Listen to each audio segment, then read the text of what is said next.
Good morning, good afternoon, and good evening. Thank you for joining the Spiritist Talk series promoted by the United States Spiritist Federation every Saturday morning at 11 a.m. Eastern Time.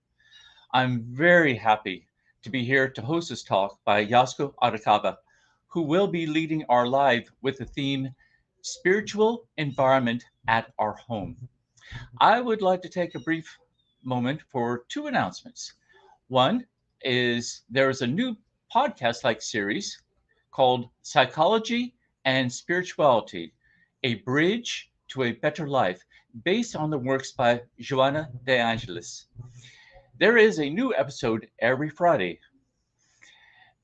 The Psychology and Spirituality weekly talks, based on the works by Joanna De Angelis, will offer a safe space to confront, compare, correlate, and expand spirituality concepts from a psychological lens, bringing insights, actionable tips, and real world advice to help you lead a better life. Please subscribe to receive notifications of new episodes at the USSF YouTube channel. And please note on the screen that there is a QR code.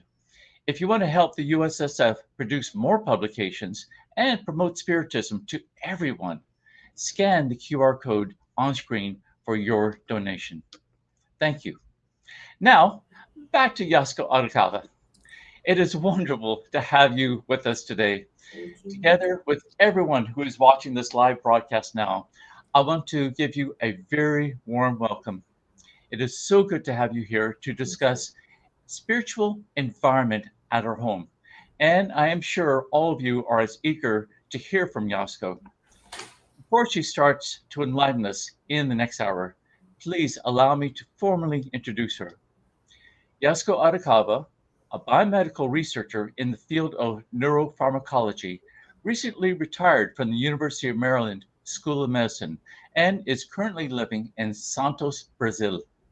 She first engaged as a Spiritist as a member of the Spiritist Society of Baltimore, where she was involved in several activities, including children and youth activities, outreach programs, study groups, and giving lectures at the SSB and in other Spiritist organizations. While still connected to the SSB and the US Spiritist movement, now in Santos, she is an active member of Centro Espírita Chico Xavier, participating in lectures and study groups, including at the Spiritist Federation of Sao Paulo. Please take this opportunity to send your questions during the presentation using the chat window.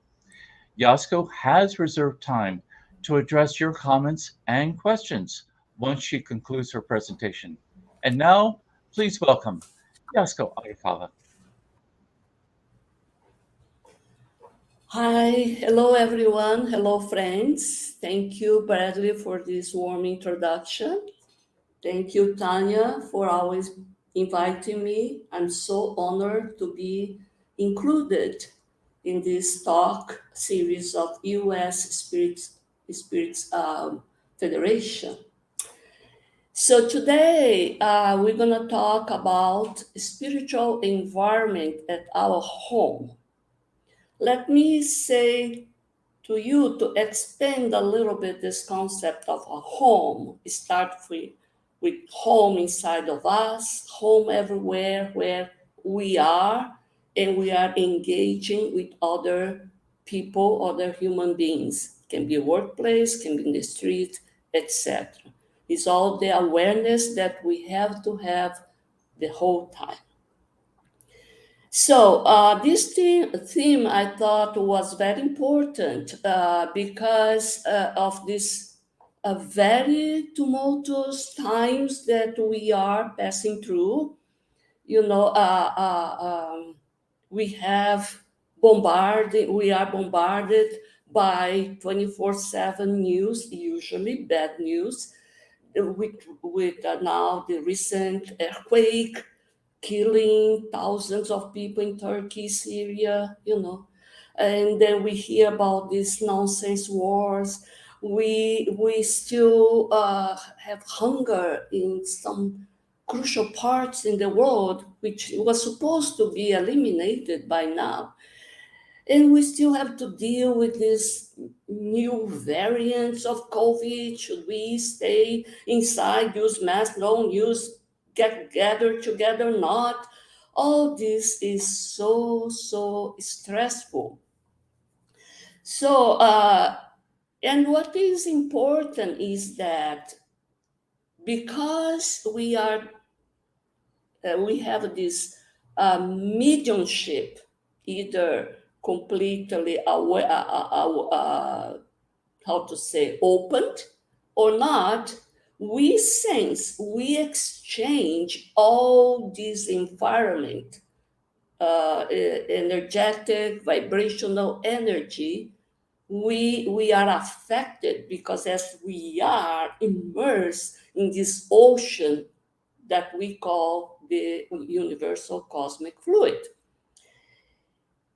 But while I'm saying be careful in which environment we are in because we are absorbing, let us ask, what kind of wave, mental, emotional wave, vibration I am creating, I am emitting to, so contributing to this whole spiritual, energetic, vibrational environment. So we are part of this. We are not only recipients, we are also creating and emitting. So we have to be very careful.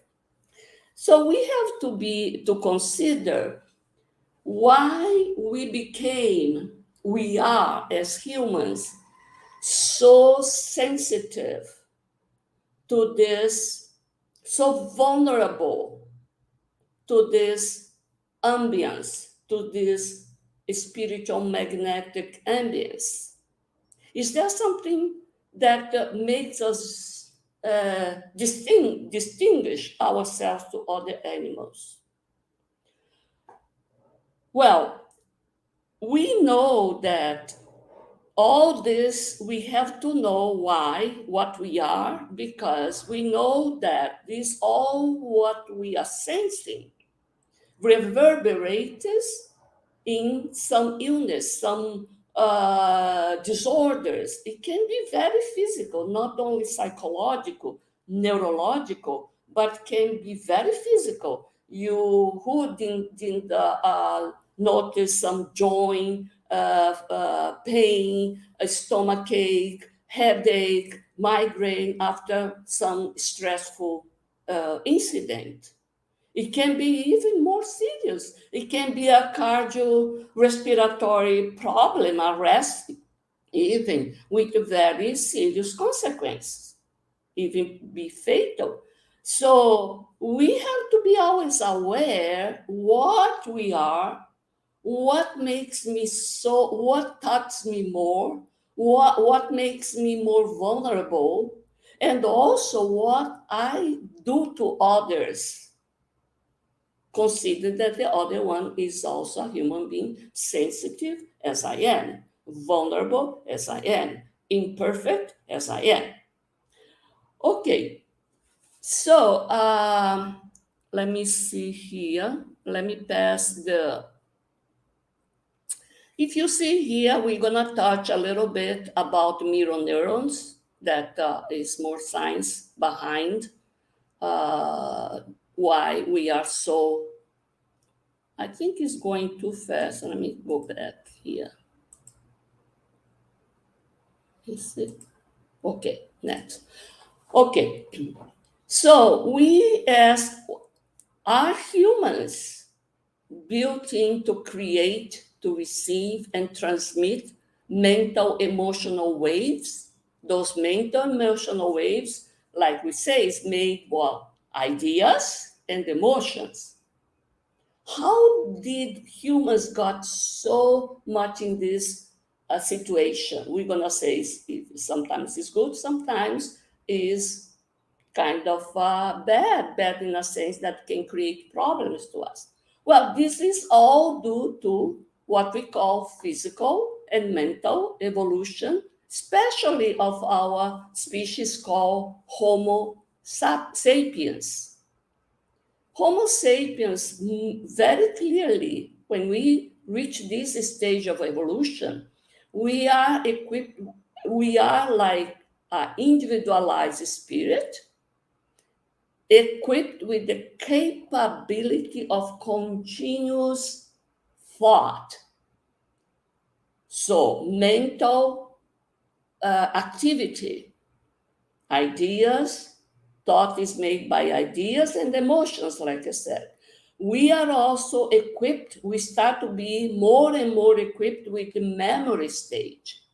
So I can remember what I did yesterday and analyze if the experience was good or bad, was good or bad for me, was good or bad for the others around me, and have the free will. I start to have the free will to decide whether I want to repeat it because it was pleasurable, or reject because it was bad, or even have some ethical, moral analysis of whether, although is pleasurable to me, if it is good for the others around me.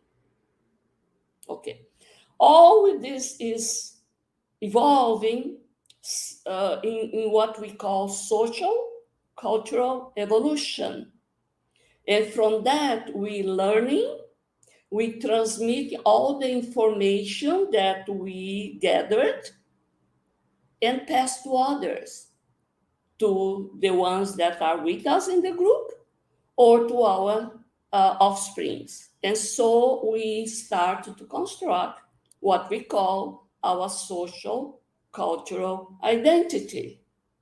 So the individual has all this capability, but the collectivity, the group also acts almost in unison in order to contribute to all this database, emotional and of ideas.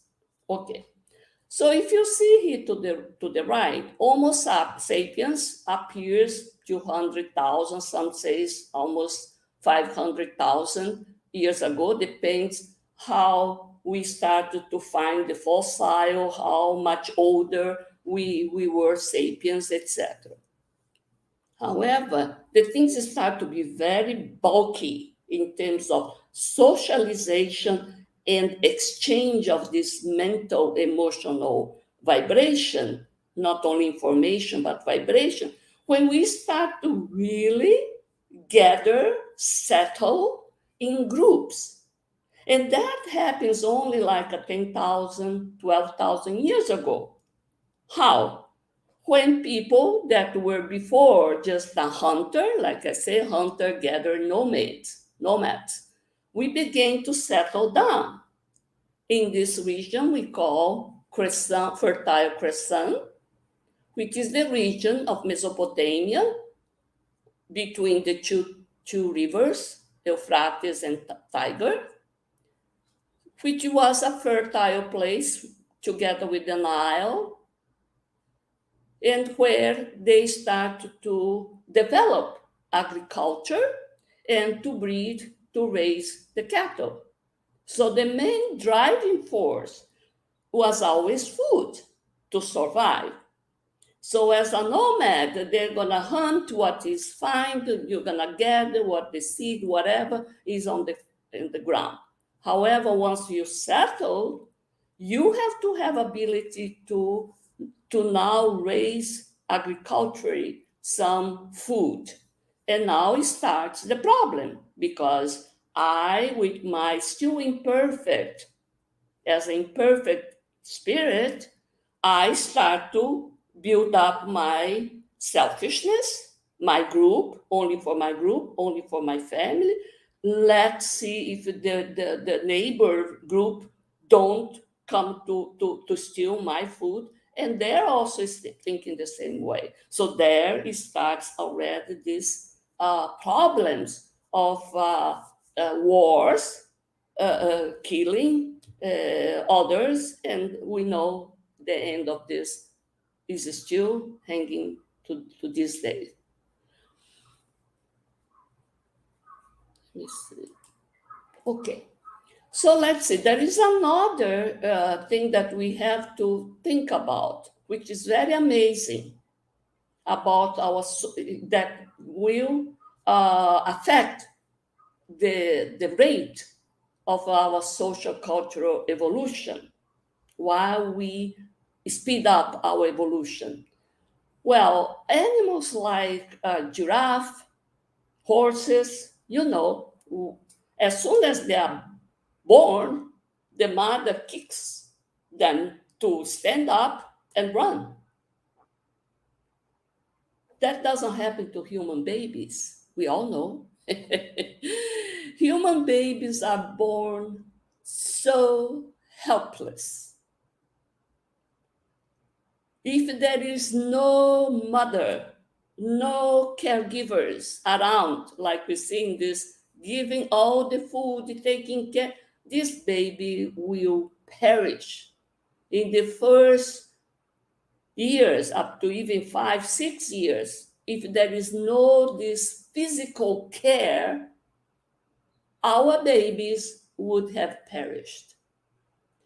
But we ask, nevertheless, we grown up to be the most complex, quote unquote, evolved social cultural beings in the planet. We are the masters. We learn how to control other members of animal kingdom. How? By developing, like we say, intelligence, all type of intelligence, intellectual, social, emotional, and now spiritual too. It requires to express our emotions, etc., large brains, more connectivity of neurons. We have to develop more neurons, especially in this frontal part, neocortex, prefrontal cortex, which distinguish humans from other animals. Is the place where the abstract thoughts is developed, how we learn to plan strategically, to see the surrounding and see which will be the best way to conquer what we think we want. So we need large brains, especially we develop, as I said, this prefrontal cortex. Humans start to be upright by pedal, starting 2 legs. That is a big advantage because now we can see the horizon much farther than if we were in 4. But that caused a problem. There was a pressure for a premature born of our babies, large brains, and plus to pass through the birth canal, plus the women, as we got upright, the birth canal got narrower and narrower. So that imposed a very difficult and perilous situation. So babies had to born prematurely when their cranial brain are only 30 to 40% developed. The rest are developed outside of the mother's womb. Is that a disadvantage or advantage? It seems kind of against us, right? How come the other animals, they are already inside the mother's womb, ready to go, ready to walk, to run? Our baby is not. Now we're gonna see that although baby may look helpless, doesn't talk, doesn't ask, only cry and smile, But this baby is not dumb, but nothing can beat happily bubbling baby. He knows, the baby knows how to work the crowd around. We all know, right? A toothless smile here, a musical skill there. We all fall in love. We all want the baby to repeat that gesture, and that what goes to its memory, to the baby's memory, as a good thing, as a positive reinforcement.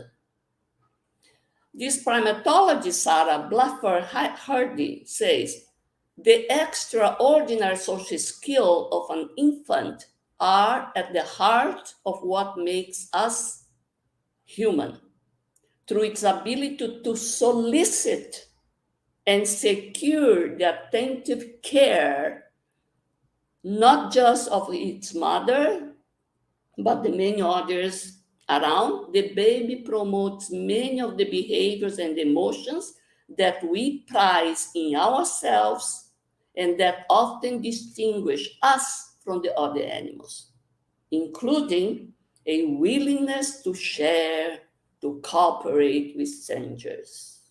So we learn with this exchange love and care with the surrounding adults that if the baby doesn't do certain things, the mother's smile disappears. Or if he does the opposite, all this, it has a reinforcement. So this is going already to his memory bank.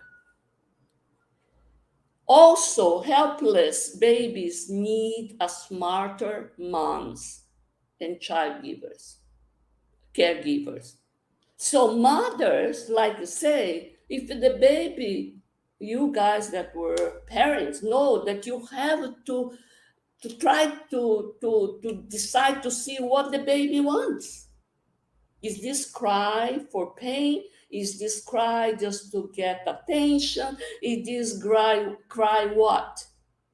So dumb, like this article said, dumb babies need a smarter adults, moms, and they all learn how to analyze and how to identify each of these movements that the little baby without words are delivering.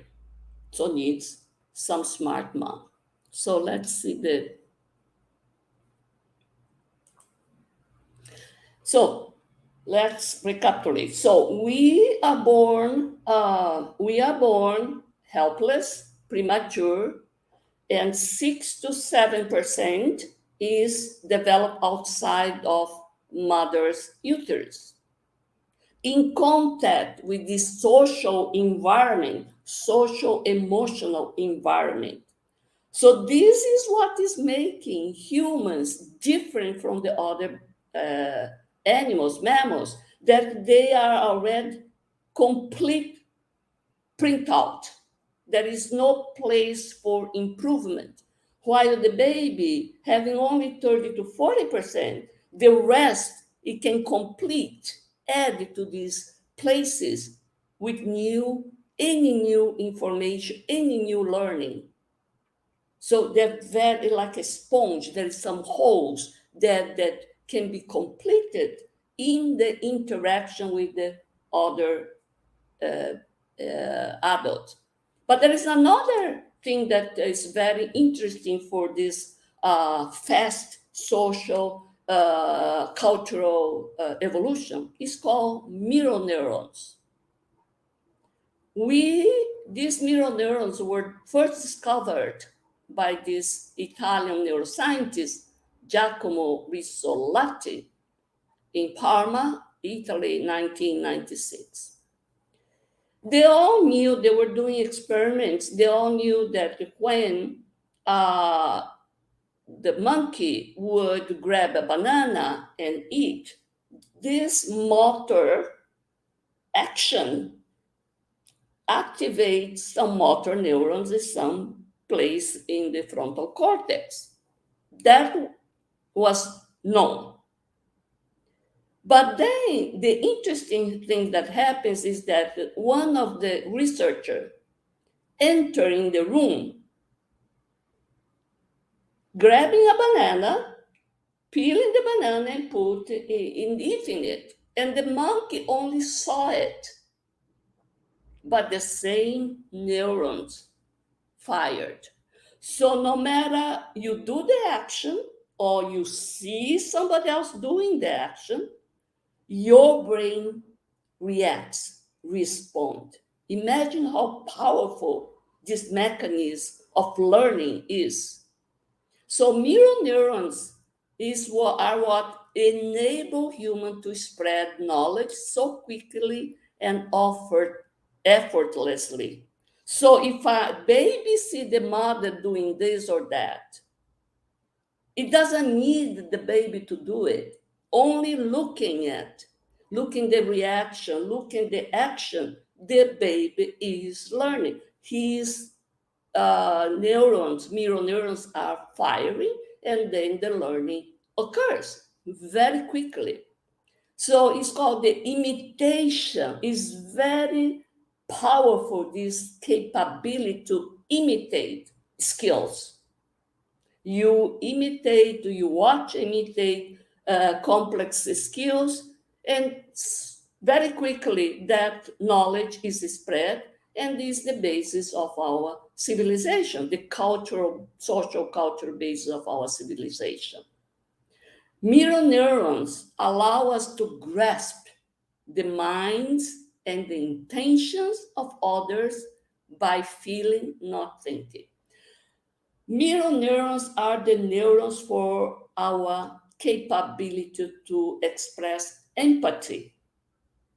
I cry when I see a movie of some child being, suffering. The mothers know that when the child is in pain, she cries together, So these neurons allows to read almost the mind and intention of others, and that to put in the place of that person. So that is called empathy. That is called compassion.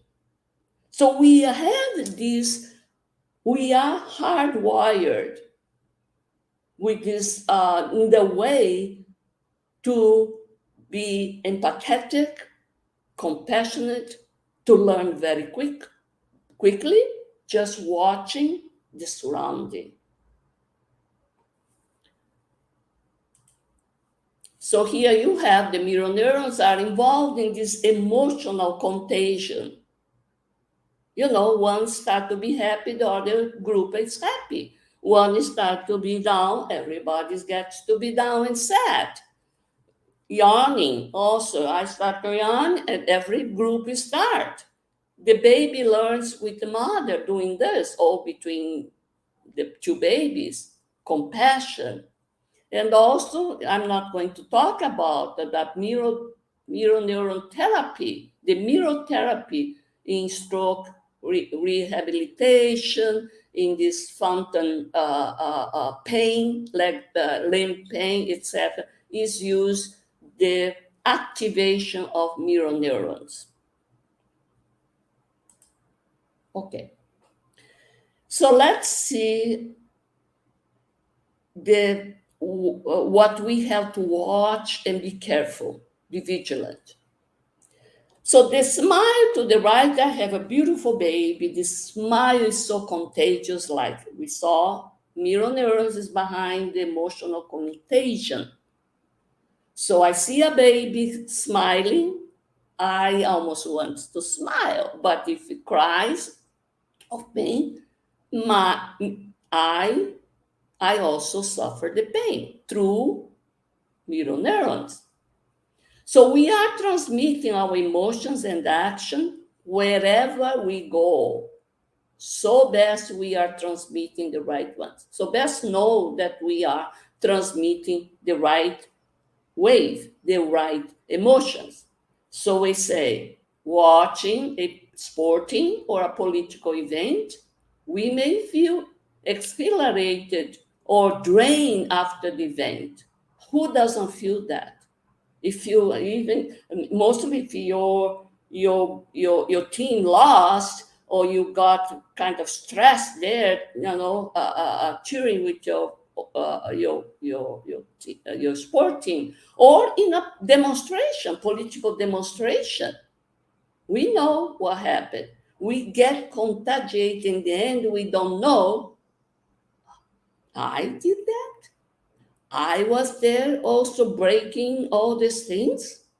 We can do it because of this transmission that affect our mirror neurons. Think about the powerful impact watching, for instance, the pornographic scene or whatever.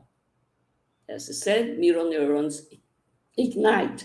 So we are built with this capability. So let's not fool around and say that I am shielded. No, we are not shielded. It doesn't need a drug, a pill, cocaine in order to change. Just mental, emotional wave can affect us as was a drug through mirror neurons. So, with all these problems, good and bad also, there's some good acquaintance with through the evolution. Spiritism is the one that offers the understanding, deeper and most broader understanding of all these problems, including the spiritual, environment, not only the emotional, the ideological, but also the discarnated spirits contribute to this environment. So the Spiritist gives this understand resources to cleansing, to harmonize in both planes. Here, the physical and the discarnate, because we know we are immersed in together. So we are immersed in this psychosphere, we call psychosphere, created by constant emanation of thoughts and emotion. Remember, we are now at the stage of individualized spirit, because we know we can emit continuous thought. Before, it was fragmented like in other animals. So we create the psychosphere with the constant emanation of thoughts and emotion. As social beings and mediums, we affect, and in turn are affected by our interaction with with the mental vibration of other people, both incarnate and discarnate. There is a problem because Earth, as presently a planet of trial and expiation, you can imagine that the beings, the spirits that are incarnate are imperfect. So I am imperfect, but the others that I am connecting, interacting with, also are imperfect. And now can become very toxic, this environment, very quickly. That is why Jesus advised us, be vigilant at all times. All times. Don't let your guard go down, and pray. So, like I said, the psychosomatic illnesses spanning from muscle joint pain, GI disorder, cardiovascular respiratory disorder, all levels of psychoneuronal disorders like anxiety, panic attack, etc., depression, originate in the increased level of stress. We have hormones, neurotransmitters, neurochemicals that are completely in this regulation, imbalance, and can be fatal. Little can be have a life-threatening ending. So let's see what Kardec says. Like I said, the Spiritism is the doctrine to help us more thoroughly, more efficiently, let us say, not that other doctrines won't, but goes to the point. Spiritists go to the point. Say there is, yes, Kardec asks, do spirits have any influence on our thoughts and actions? By law of affinity, don't forget, they say their influence on you in this regard is greater than you suppose. For very frequently, it is they who guide you. Wow. So I have to know which kind of spirits are connected, guiding me. Is the law of affinity. 60. Do we have our own thoughts plus others that are suggested by this spirit? Is a long answer, but I got an excerpt for this. Well, there are always a combination of your own ideas and other spirits' ideas. So it's a combination. So, of course, Kardec is, well, how can I distinguish if it's mine or theirs? Your own thoughts are usually those that occur to you at first impulse. But then you say, well, yes, I should do that or not. Oh, but that person doesn't deserve. Oh, why not? Why now? Perhaps later. Oh, now comes my me arguing. And now when I open the space, depends on what I'm emitting, other spirits of low quality, it can enter. Yes, why don't you just do later? Well, the person doesn't deserve, something like that. Reinforces the problem, my first thought.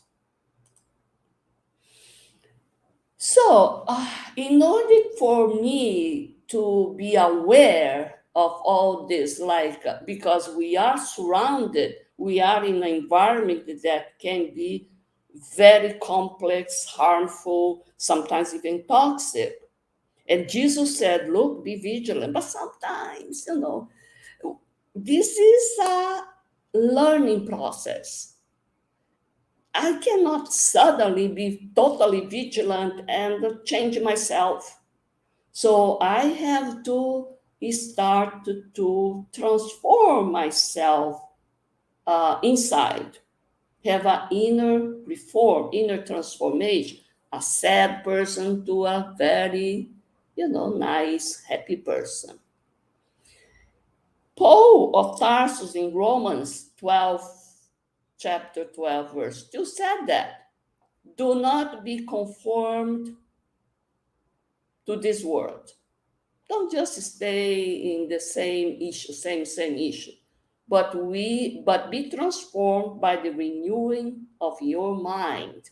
Then you will be able to test and approve what is the good, pleasing and perfect will of God. People want to keep doing the same thing, but having a different result. It doesn't happen. We have to change. We have to put an effort for the help from the high, from our mentors, benefactors to come through people that are around us. They inspire other people to help me, to give some advice, etc., etc. But I have to give the first step. In question 919, Kardec asks, what is the most effective method for guaranteeing self-improvement and resisting the attraction of wrongdoing?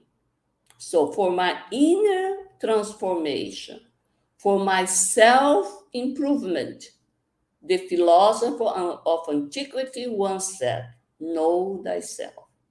So I have to know what I am, what kind of a virtue, in how much percentage each of the virtue I have, also my vices and imperfections, how much I have it. Is so bad? Or I am already halfway. So I listed some of these imperfections, which are the most important one, and there is no person in this stage in the earth in this stage of trial and expiation that doesn't have at least part of these vices: pride, arrogance, selfishness, intolerance. If you say, well, I never had this, well, because probably you were not yet encountered the circumstance for you to be tested. Not yourself. Now, I'm not selfish, right? I don't know. Depends on what circumstance. If your own family, is in trouble, you're gonna share, in the time of war, of hunger, all these things we have, intolerance. So we have to slowly, as a process, by self-knowledge, knowing thyself, to build up humility, to oppose to pride, meekness, to be mild, to oppose to arrogance, generosity, to oppose to selfishness, tolerance, to oppose to intolerance. This is a slow process. It is a shifting, slow shifting. And in the Gospel according to Spiritism, in the chapter 9 called Blessed Are the Meek and the Peacemakers, about this self-improvement, leaving the selfishness, leaving all this negativity. Lazarus, Paris, 1861, said in subtitle called Affability and Mildness in this chapter 9. I got one piece of that long advice. It is not enough for milk and honey to flow from the lips. The words can be sweet, mild, but, he says, if the heart is never associated with the sentiments, then there is only hypocrisy. Those whose affability and mildness are not mere pretense are never belied. They are always truthful. They are genuinely like that, affable, mild, for they are always the same, whether in society or in privacy. We all encounter situations and say, well, this person usually the family complains. Well, people say, oh, he's such a good person in the spirit center, in the gathering, etc. Oh, they say you should see him or her at home. And the kids agree. So whether in society or in privacy, we have to be genuinely, if we claim to be mild, affable, we have to be honestly in every place we are. Besides, Lazarus said, they know that although it is possible to deceive man, because we cannot see well, we cannot sense well, no one can deceive God. That's true. And I would say down here, our psychosphere reflects our mental state, our intention, and our emotions. Well, intention, mental state can arise from pride, despotism, hypocrisy, unkindness. What kind of a psychosphere is emitted by a person with all these vices? We may put some appearance, or I cannot see in this imperfection in others, but we feel the psychic atmosphere is heavy. So I cannot capture any word, bad word, but the environment is heavy because there is somebody's trying to deceive, but in reality, the mental waves, real mental waves, have been emitted to the environment. The most sensitive will perceive the quality of the environment in person's psychosphere and feel sick. So there are people, mediums, that feel that, said, well, I'm feeling sick here. I have to get out. When I with this person, I felt something. Our bad, unkind, toxic thought will be detected from the spiritual sphere. Our mentors, our people that are there, they see us as ugly, heavy, dark images. So we can't deceive.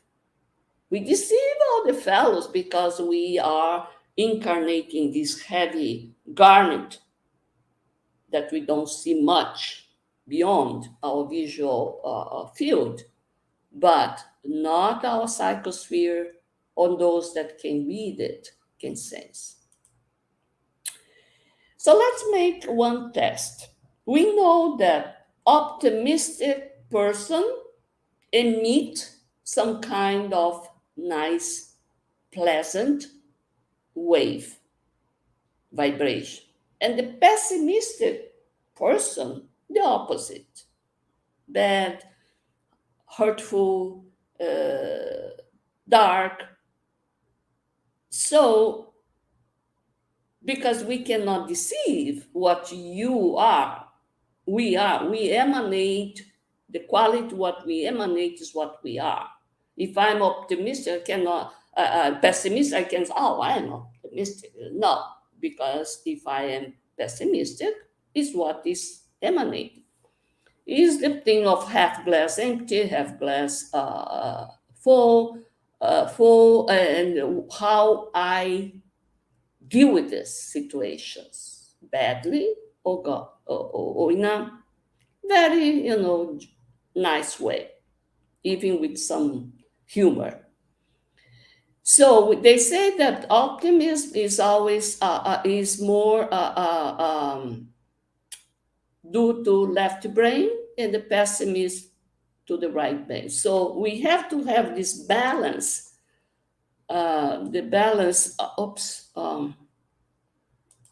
this balance between the right and the left, because if I'm too optimistic, I can put everybody, myself in danger, because I am trusting so much and I can even jump in some place that are very dangerous. But the opposite, the too much right side, right brain working, I can get stuck because I'm so afraid, I'm so negative, I'm so inhibited in my actions. So we have to have this balance between those two half brains. This is in this paper. So the question is, having a pet, for instance, any of this pet, how do you state? Number one, having a pet is good, but demands a lot of work. Or having a pet demands a lot of work, but it is good. So the first, a pessimistic person would state that. And the second, an optimist. In all these sense and this statement, we are emitting our vibration. Even the pet can sense how, when I am welcoming or not welcoming them. Tips and tools. I don't know what time it is now. Okay. Take 10 minutes to alter your mood before coming home. We dread sometimes in this heavy traffic, the co-workers, the co-worker did something, rejected my advice, or my boss didn't like my report, or I am like this, and then the traffic. Take 10 minutes to alter the mood before coming back, so you can change the mental wave that you are emitting, and don't contaminate, or you enter with a different quality of wave inside your home. Same with business, meeting, social events.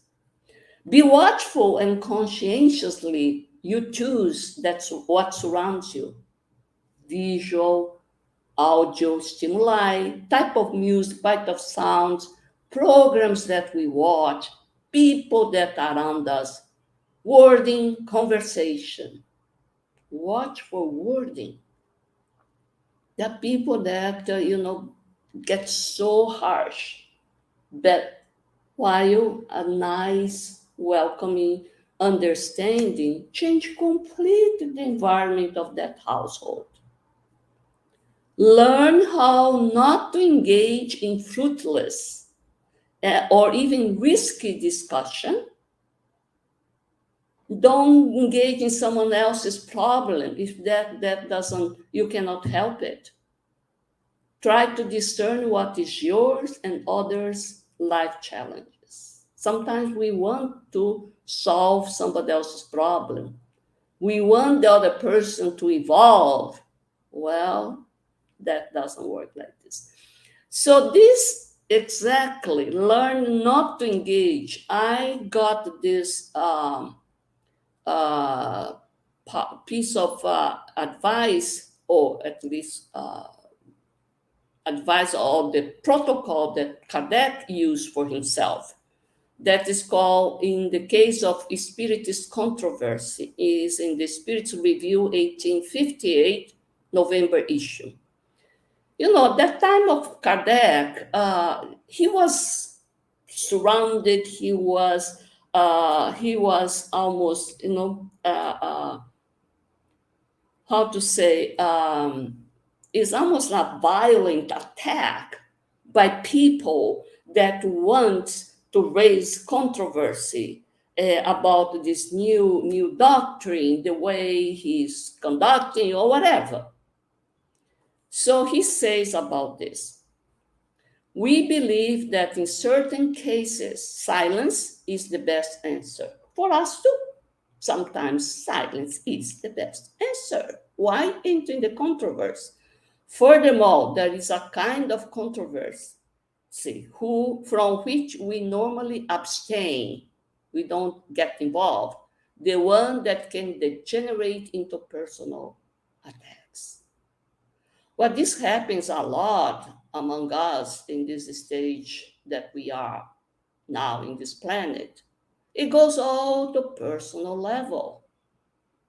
I don't know if it's because of the way, the tone of voice, or because our sensitivity. We are so sensitive to any criticism or whatever, but can be the other ones that are using not a good tone of voice. But anyway, he says he doesn't engage in those issues that can degenerate into personal attack. However, there is a controversy, and then there is controversy. He says, nevertheless, even here, there is a distinction to make. There is one before which we shall never retreat. We don't run away. It is the serious discussion of the principles that we profess. If handling only general attacks addressed to the doctrine without a determined objectives rather than criticize, and if they come from people that systematically reject everything that they cannot understand, they don't even want to understand, those do not deserve our attention. But there is what we call useful controversy. It will be useful whenever it takes place among serious people that are respectful enough not to lose decency. We open that to discussion, prepare to renounce to them if demonstrated that we are in error. He is very, very, I'd say, good sense person. Okay, what are the other tips? We saw that: to be careful not to engage, be careful to avoid the controversy. But how about we do, but the other ones come to this load with things and seems not to be listening, not to be sensible? There is the recourse of prayer. Prayer is very, very, very effective and can help us to how to say, harmonize this emotional, mental vibration, the psychosphere of inside of us, of our home, any collective gathering, etc. Here I put the different types of prayer, different faith. It all depends how we are engaged in this prayer. It can be in any places, but what is inside can be a real, truthful conversation with God. When Matthew says, ask, seek, and knock, ask and it will be given to you. Depends what we ask. Depends how I ask. Depends if that is good for me to be given the good answer or not. Seek and knock. Sometimes in the God's Almighty, perfect, superior, the most superior being, it's good that we have that kind of problems that would improve the immortal spirit that we are. But we have to understand. So in Matthew 6, when you pray, what you have to do? Go into your room, close the door, and pray to your Father who is unseen. Then your Father who sees what is done in secret will reward you. So I said, well, you can pray in any place. And now I'm saying, no, you have to enter in your room, close the door. No, it's the room of your inner self, the door that goes beyond to the external environment. Go to inside, to your room, your most inner room. And then the conversation with your Father, it doesn't need even to be words.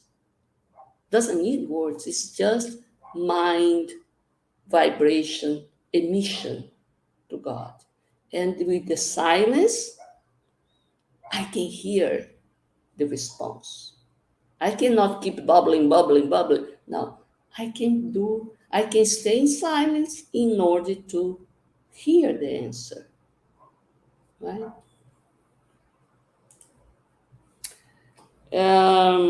I think I'm not going to go through this parable, but if you want to check later in Luke 18, the parable of the Pharisee and tax collector is when Jesus compared the way the Pharisees is praying to God, say, oh, I'm this, I did this, that, and the tax collector is humbly there asking for mercy. So which one of those are we, right? Another tool, very important tool, is of course the gospel at home, which is the weekly, can be weekly, and sometimes if we need more, can be every day in a certain time. We do gospel at home with the enlightening reading, a good discussion that can be that is related to the problems that we have, that we are going through, but in a calm way, and asking for in a prayer, asking for strength, asking for hope, asking for calmness, understanding, and also passes that it can be done in the Spiritist Center. And here we say that the person, either in the gospel at home, when the passes, the inside environment is very healthy, is very healing, and it can be even heal the surrounding, not only the people that are inside that environment, but outside in the neighborhood, in the city, in the state, in the continent, in the other side of the continent, because the very ultra fast waves that we meet with the very high quality vibration, it goes very far away, even to the other side of the globe. So we have to learn how to to choose environment, words, everything in order to make a higher level of vibration in order to contribute to that spiritual environment wherever we are, wherever we are. So that's what I say. Spiritist offers the understanding and the resources for spiritual cleansing and harmonization of both planes of life. Thank you for your attention. Thank you ever so much, Yasco, for the wonderful reflections you provided. We are now open for comments and questions from the audience. From the United States Spiritist Federation, how can we develop or nurture feelings in babies born with limited eyesight or hearing? You know, we are spirit, especially babies. Babies are still very much connected, is not fully incarnated. It's almost a person that is in coma. We say, well, he's in coma, doesn't matter anymore what I know. Because when we are adult, of course, we can emancipate from the physical body because we are fully incarnate. But we can emancipate, and as an emancipated spirit, we can hear, we can see it from above. But the babies are much more in the other side than incarnated. So, all what the mother would say kindly, with all the love, all the music, her voice, the tone of voice, the colors that you put around, this will be sensed by the spiritual eyes, the spiritual hearing that the baby has. So it is very, very important to maintain this harmonious, low key voice, nice music, no sudden bump, and put the colors. They're gonna see from the whole body. That's my way to see it. Oh, wonderful, wonderful. Thank you. From the US Spiritist Federation, we have a question. Are our mental vibrations also active during sleep? Sure enough, we see also during sleep, we have all these different phases of sleep. And when we are in the deep sleep, we have this REM phase, the rapid eye movement, where we metabolically we're very active, and also is where when we have what we call this dreams. It can be a very clear dreams or something more foggy when we wake up. So we are always, we are spirit, and the spirit doesn't sleep. The spirit is the one that emit the mental vibration. It's not the body, the brain. So through the mental body, the spirit is the one responsible for the mental, emotional vibrations and is sending to the universe cosmic fluid And because we are all surrounded, one will, by affinity, capture. So, yes, during sleep, it happens. It happens. That's why they say do the very intelligent sleep before you go to sleep. Please do not watch those horrible, movies that is killing, massacring everybody, or the war that is war news, because is that what is impregnating my brain. So the fourth thing that will go is what the spirit sends, because it's always a feedback, it's a mutual. The spirit changes the body, physical body, but the physical body also can, through the perispirit change, affect the spirit also, the condition, emotional, and so the mental vibration that is emitted. So, oh yes, no doubt about, yes, we have to take care of the quality, yes. That is very, very good to know. Thank you. From the Spiritist Network, since some of us spend more time in our work environment, what is your suggestion to avoid spiritual disturbances? Well, one thing, we cannot control what the others are thinking, what the others will say suddenly to you. Sometimes we can foresee and we can squeeze out, but not always. Not always. Most of the time, for sure, we cannot control. We can control the way we react to these outside impulses. So that's it.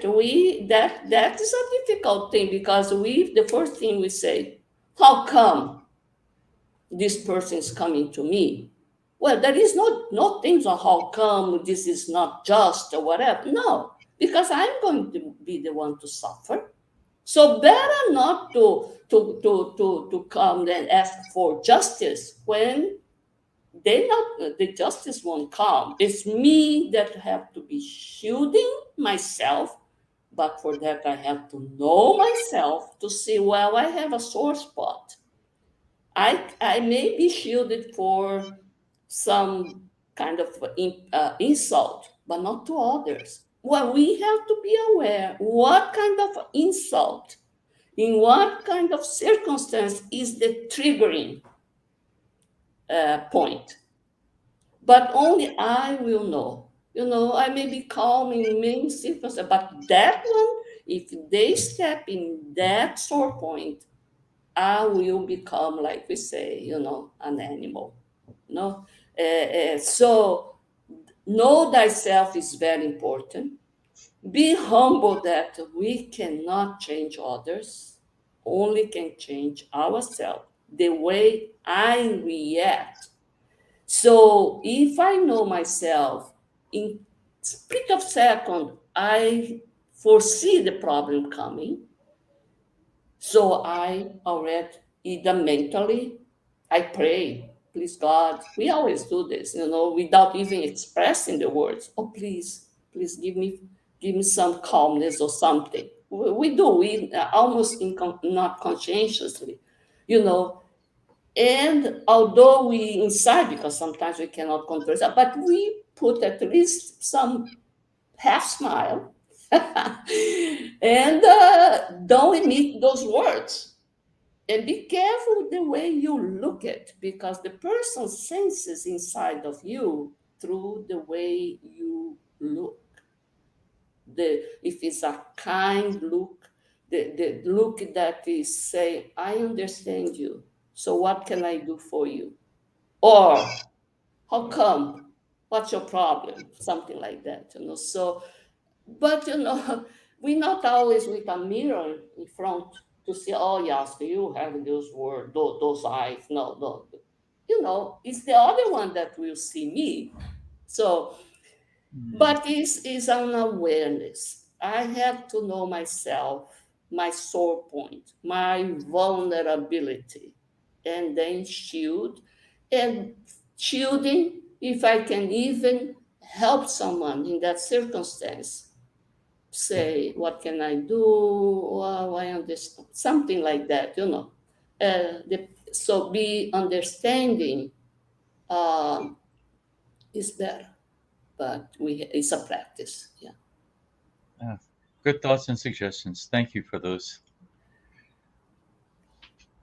From the TVCEI International Spiritist Council, how else besides prayer can we protect ourselves from bad mental vibrations of others? Well, if we think prayer as this ritual prayer, oh, I have to stop some corner. I have to think what to say.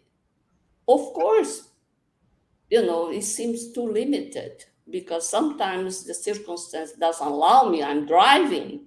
How can I suddenly stop? But prayer is just thinking good. It's just be humble. It's just to see others like me. The person probably is going through harsh time. And I have such a limited view of that person in that narrow time, narrow encounter. And I am already judging the whole thing. Oh, the person did this because the person think I am this. No, the person didn't think nothing about you. You're not that important. The person is just externalizing the pain that is going inside, the bad situation that she can or he cannot say that happened. And we don't know anything about that person, nothing, but from a very narrow data resume, we already emit a judgment, and usually it's a bad one. Usually it's a bad one to defend myself, always to defend myself. How come this person is doing this to me? Why not? You may be the person to help. If you're strong enough, why not be in that moment, to be the cushion, the buffer for Mm, this bad acidic thing that is growing inside. So prayer is not this ritualistic, but is any good thoughts, good intention towards the situation, tolerance, welcoming, all this good virtue. Thank you, Yasco, for that very much. So, from the US Spiritist Federation, how can we protect our home if we have unbalanced or disturbed individuals living with us? We all have that. I think there is no home that we don't have that. Perhaps not one given being there concrete, but it can be bringing, that person can be bringing some problems and be not be contaminate emotional life, like I call emotional contagion. We have mirror neurons. We can be contaminated by this virus, emotional virus, and bring home. So you say, why are you acting like this? Why ask that? That's not the way to challenge, because if we challenge that person, the person doesn't want to explain, look, I had this problem, I had that problem, because this takes too much. This not is not in this mindset to explain. It needs just an understanding, even a silence. A silence. Usually, older families, when the mother say, look, your father is coming. You know how much, I don't know if first of all, they say, your father is coming. Kids, be careful. Everything's clean. Everything's all right. Let your father Just settle down. Don't ask anything. Let's do. So it's all, everybody has to be aware that we're gonna have someone inside our home, but that is in this imbalance, disturbed situation. But the person probably is not always, is not born to be unbalanced and disturbed. It's the moment. So probably we have to change, try to change the circumstance, try to change the way we accommodate that situation in order not to spread the fire. And in a better moment, we may come some situation that we can clarify. But of course, prayer, the mental prayer doesn't need to go look for a book, nothing. Mental prayer, asking for calmness to that person, surrounded by good vibration, all those things, that if we love the person, we should love, like Jesus said, we have to love even the enemy. But inside the home, more of that. We love, so we have to do whatever we can to minimize and to cover with this loving vibration that will calm down, because we have these mirror neurons that will sense the surrounding. So the empathy will sense. There is the opposite also will sense.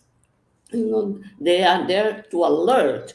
Well, something is wrong. Your thing is very harsh or something like that. So trigger the stress neurochemicals, or the ones that were nurturing, like oxytocin, dopamine, etc. Something like that. But never confront, like Kardec said. Don't confront, because there are situations that it becomes too personal. So silence and prayer, mental prayer, and be willing to love, to send this loving vibration. Yes. Thank you very, very much, Yasco. And thanks to everyone who's watched today's talk live, and all those who have been following our weekly Spiritist Talk series. Don't miss our next live next Saturday, February 25th at 11 a.m. Eastern Time, when Susanna Samoas will be discussing powers of the soul. Yasko, before we close in live, would you please offer a prayer? Sure. My honor.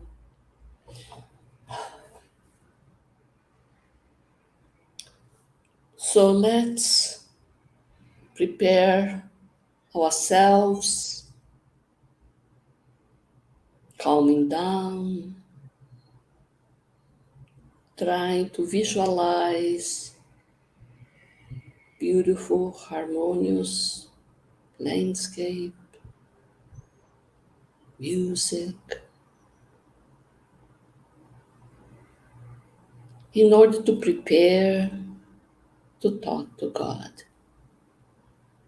to talk to our mentors, benefactors that are following us, accompanying us for so many incarnations, millennia, to say thank you all for had allowed me to come to this time, in this environment, in this group, plenty of knowledge about Spiritism, helping tools for us to harmonize ourselves and to be the best we can be, emitting the best of our mental waves, and contribute to the betterment of this world. inside our home, in our working place, any place. Let's contribute. So please help us to contribute, inspiring us to contribute to good thoughts, good emotions. Please help those that are in need all over the world, those that are feeling so weak, so helpless. Please help us or the ones surrounding them to give the help.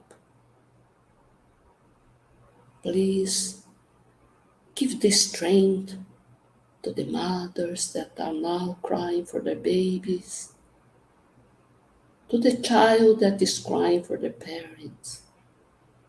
Give them strength and also inspire those that are around them to give the best of their service to their love.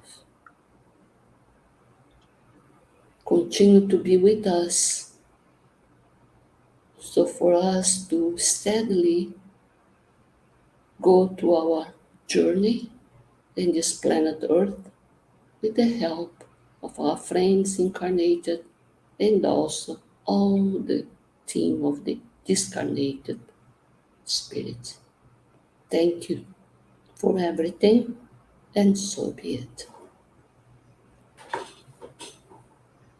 Thank you. May Thank all of you. you have a calming and mindful weekend. Thank you, brother.